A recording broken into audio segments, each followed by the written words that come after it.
এইটা সিদ্ধান্ত করে নিতে হবে যে আমরা নবগঞ্জে আর ওদের জামাত চলতে দিব না। নবগঞ্জে আর এতদিন পর্যন্ত আমরা সহনীয় অবস্থায় ছিলাম যে আসুন করুন, কিন্তু এই ভ্রান্ত জামাতকে আর নবগঞ্জের বুকে ঢুকতে দেওয়া হবে না। এটা প্রত্যেক মহল্লাওয়ালারা নিজেরা নিজেদের মনের মধ্যে গাইতে নিয়ে যায়। 2 নম্বর, মাওলানা সাহেব কি কি ভুলগুলো শরীয়তের অপব্যাখ্যা দ্বারা ইসলামকে কলুষিত করার চেষ্টা করছে সেগুলো মানুষের কাছে জানানোর দায়িত্ব আজকে এই দায়িত্ব গ্রহণ করি।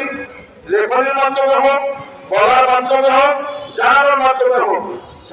সর্বসাধারণ এই কথাগুলো না জানা থাকার কারণে মাঝে মাঝে বলে যে হুজুর তার সাথে ভুল করছে। ওনাদের এই ভুল জানা নাই, না জানা থাকার কারণে বলে হুজুর ওনা করে অনুমতি দেন, অসুবিধা কি আছে? এই জন্য কমিটির সাথে, এলাকাবাসীর সাথে যেখানেই যে আমাদের সাধারণ জনগণ আছে তাদের সাথে মত বিনিময়ের মাধ্যমে এই কথাগুলো বারবার জানাইতে হবে। যে লোক শরীয়তের আকীদার উপর কুপাঘাত করছে তাকে আর এলাকার মধ্যে তার ভ্রান্ত মতবাদের মেহনত করতে দেওয়া যাবে না। আল্লাহ তাআলা আমাদেরকে তৌফিক দান করেন। আল্লাহ তাআলা আমাদেরকে তাদের এই ভ্রান্তি উত্তর দেওয়ার জন্য তৌফিক দান করেন।